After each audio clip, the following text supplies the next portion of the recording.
प्रभु यीशु मसीह ने कहा जो पौधा मैंने लगा दिया उसको कोई उखाड़ नहीं सकता है। आमीन। जितना ऊंचा और लंबा ये ब्लेसिंग उतनी बड़ी है चर्च। स्वागत है खुदाबंद की प्रेजेंस में। जितने पास्टर्स यहां मौजूद हैं, खुदा के दास यहां मौजूद हैं, हम याद रखें हमारी चर्च छोटी हो बड़ी हो, खुदाबंद का हर एक दास आदर के योग्य है। तो सभी पास्टर्स का मैं स्वागत करता हूं। नमस्कार दोस्तों इस वीडियो को दबाकर शेयर करना। जी हाँ, वीडियो को लाइक कर देना, चैनल पर आए तो चैनल को सब्सक्राइब करके बेल आइकन ऑन कर देना। आइए फिर वीडियो देखते हैं, उसके बाद कुछ बात करते हैं। और हम सब तालियों के साथ खुदाबंद के नाम को महिमा देंगे सब पास्टर्स के लिए।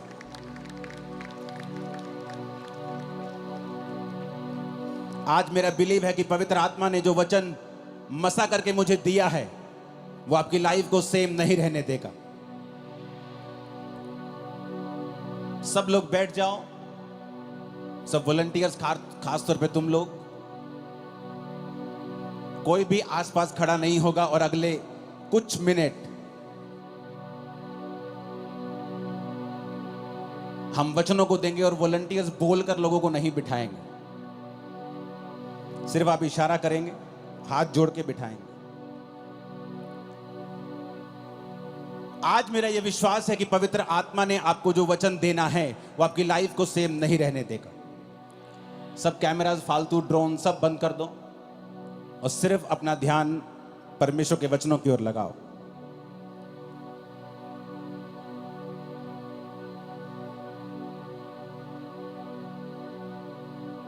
याकूब 5 उसकी 16 से 20 आयत को मैं पढ़ूंगा। मैं क्यों चाहता हूं आपको वचन दूं आज। बाइबल कहती जब इजरायली लोग प्रार्थना कर रहे थे कि परमेश्वर हमें राजा की गुलामी से छुड़ा, क्योंकि वचन कहता है कि राजा ने उन्हें कठिन कठिन कामों से उनकी जिंदगी को दुखी कर दिया था, बोझ के नीचे उनकी जिंदगी को कर दिया था। और वचन कहता है कि वो परमेश्वर की भविष्यवाणी को याद करने लगे कि प्रभु ने कहा था कि 400 साल के बीतने के बाद मैं अपने लोगों को मिस्र से छुड़ा लूंगा। वो प्रार्थना करने लगे। जब 430 साल बीत गए, जब भविष्यवाणी पूरी नहीं हुई, क्योंकि वो नहीं जानते थे कि कोई भी भविष्यवाणी अपने आप पूरी नहीं होती जब तक आप उस भविष्यवाणी के विषय में प्रार्थना नहीं करते या काम नहीं करते। इसलिए नए नियम में लिखा हुआ है कि भविष्यवाणियों को तुच्छ ना जाना जाए, और जो भविष्यवाणी तेरे विषय में की गई हैं उनके अनुसार तू एक अच्छी लड़ाई को लड़े। पौलुस ने अपने बेटे, अपने स्पिरिचुअल संत मिथ्यू से यह कहा।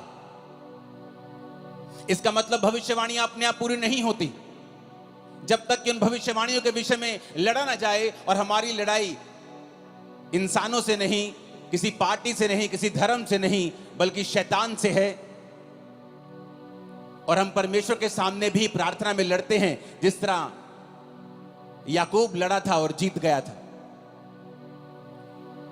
तो वचन कहता है कि हमें प्रार्थना करना जरूरी है, और उन भविष्यवाणियों के विषय में जो हमारे लिए की गई हैं उनके लिए भी हमें लड़ना जरूरी है, यानी प्रार्थना में फाइट करना जरूरी है।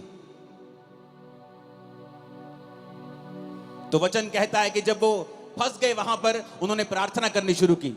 जब उन्होंने प्रार्थना करनी शुरू की तो परमेश्वर ने अपने दास को भेजा, उन्होंने मूसा को भेजा। और बाइबल कहती है मूसा के वचनों के ऊपर जिन्होंने मन लगाया और यह विश्वास किया कि मूसा अपने आप से नहीं आया है, मूसा परमेश्वर की ओर से आया है, और जो परमेश्वर की ओर से ये वचन कहेगा हम उस वचन के ऊपर यकीन करेंगे और हमारी जिंदगी सेम नहीं रहेगी और हम गुलामी से छुड़ाए जाएंगे। वो गुलामी चाहे बीमारी की हो, वो गुलामी चाहे शैतान की हो, वो गुलामी चाहे मानसिक हो, डिप्रेशन की हो, वो गुलामी किसी भी तरह की हो सकती है आपकी लाइफ में। लेकिन वचन ये कहता है कि जब आप परमेश्वर के वचन को सुनते हैं और फैसला कर लेते हैं कि आज से मैं अपना दिल दिमाग परमेश्वर के वचनों के ऊपर लगाऊंगा, तो वचन कहता है वो गुलामी नहीं रहती। परमेश्वर आपको बंधनों से छुड़ाता है और गुलामी से छुड़ाता है। और उस वचन को जो उसने मूसा को दिया था और लोगों को छुड़ा लिया था, आज मेरा विश्वास है कि परमेश्वर जो वचन आपके लिए देने वाले हैं वो पूरी तरह से आपको और आपके परिवार को छुड़ा लेगा। इस मसीह जिंदगी में क्या सबसे ज्यादा जरूरी है? क्या है सबसे ज्यादा इंपॉर्टेंट हमारी लाइफ में? आज जितने क्रूसेड्स आज तक मैंने किए हैं, मैं one of the most important word मैं आज आप लोगों के लिए लेके आया हूं। कल रात से मैं परमेश्वर की प्रेजेंस में था, अपने परिवार के साथ नहीं था, और प्रभु से कह रहा था कि परमेश्वर तेरा आत्मा मुझ पे जाहिर करे कि तू अपने लोगों से क्या कहना चाहता है। तो वचन कहता है याकूब 5 उसकी 16 से 20 आयत में, इसलिए तुम आपस में एक दूसरे के सामने अपने अपने पापों को मान लो और एक दूसरे के लिए प्रार्थना करो जिससे चंगे हो जाओ। धर्मी जन की प्रार्थना के प्रभाव से बहुत कुछ हो सकता है। एलिया भी तो हमारे समान दुख सुख भोगी मनुष्य था, और उसने गिड़गिड़ाकर प्रार्थना की कि मेह ना बरसे, तो 3.5 साल बारिश यानी मेह नहीं बरसा। फिर उसने प्रार्थना की, आकाश से वर्षा हुई और भूमि फलवंत हुई। हे मेरे भाइयों, यदि तुम में से कोई सत्य के मार्ग से भटक जाए और कोई उसको फेर लाए, तो वह ये जान ले, जो किसी भटके हुए पापी को फेर लाएगा, हर एक प्राणी को उस प्राणी को वो मृत्यु से बचाएगा और उसके पापों के ऊपर वो पर्दा डालेगा। सब बोलो आमीन।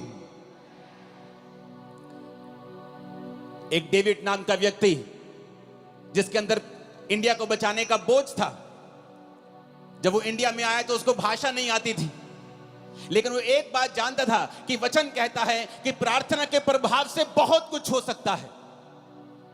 एलिया भी तो हमारे समान दुख और सुख भोगी मनुष्य था, क्योंकि जिनकी जिंदगियों से मिरेकल्स होते हैं या जिनकी लाइफ में मिरेकल होते हैं, लोगों को लगता है कि शायद ये आसमान से उतरा हुआ पुरुष है कोई, इसलिए इसके जब ये प्रचार करता है या ये प्रार्थना करता है, लंगड़े चलते हैं, शायद ये स्वर्ग से उतरा है।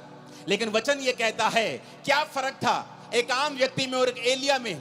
एलिया भी तुम्हारे समान दुख सुख भोगी मनुष्य था, यानी उसके जीवन में दुख भी आते थे, उसके जीवन में तुम्हारी तरह सुख भी आते थे, लेकिन बाइबल कहती है कि वो तुम्हारे समान हमारे समान दुख सुख भोगी मनुष्य था।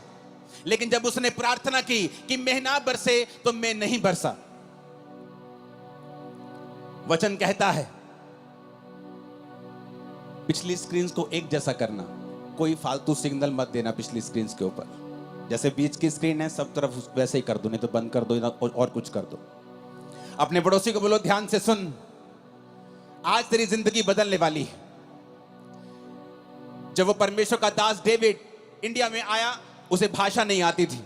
उसने कहा कोई बात नहीं, अगर मुझे भाषा नहीं आती तो परमेश्वर तो मेरी प्रार्थना को सुन सकता है। वो कबीले में गया जहां लोग उसके खिलाफ हो गए, वो प्रार्थना करने लगा और उसने अपना जीवन प्रार्थना वाला कर लिया और घुटनों पे आकर रोज घंटों घंटों वो प्रार्थना किया करता था। एक दिन उस कबीले वाले ने सोचा कि ये फॉरेनर हमारे धर्म को बदलने के लिए आया है, जबकि वो ये नहीं जानते थे कि प्रभु यीशु मसीह धर्म को बदलने के लिए नहीं, वो जीवन को बदलने के लिए आए थे। जब उसने लोगों ने देखा कि ये धर्म बदलने के लिए शायद आया है, तो बहुत से कबीले इकट्ठे होकर उसे मारने के लिए गए। जब उसे मारने के लिए गए, जहां जंगल में वो प्रार्थना कर रहा था, उसके सामने खड़े हो गए, और जब उसे मारने लगे तो सांप उन लोगों के सामने आ गए और सांपों ने उन लोगों को इस डेविड को मारने नहीं दिया। डेविड बहुत लंबा समय नहीं जिया, जल्दी खुदा के पास गया, लेकिन उसकी सेवकाई एक प्रार्थना की सेवकाई थी।